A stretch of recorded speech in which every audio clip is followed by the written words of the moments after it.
The overall goal of this electrochemiluminescence assay is to detect islet autoantibodies in autoimmune type 1 diabetes with high sensitivity and high specificity.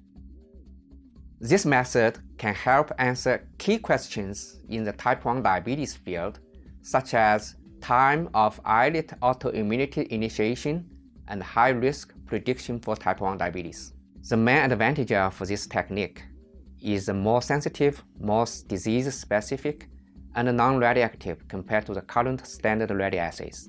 The implication of this technique extends towards predicting and diagnosing type 1 diabetes because these islet autoantibodies appear months to years before symptomatic clinical disease. Though this method can provide insight into the prediction for type 1 diabetes, it can also be applied to study other autoimmune diseases such as autoantibodies to transglutaminase for celiac disease, to TPO and thyroid globulin for autoimmune thyroid disease, and several others. We first had the idea for the method when we found the technique is based on high sensitivity and non-radioactivity, in contrast to conventional ELISA method, which does not work well for any islet autoantibody detection. Visual demonstration of this method is critical, as the insulin autoantibody assay with serum acid treatment is difficult to be described in text.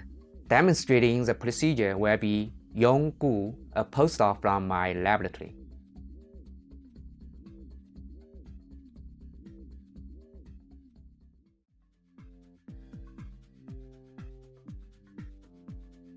First, mix the human islet autoantigen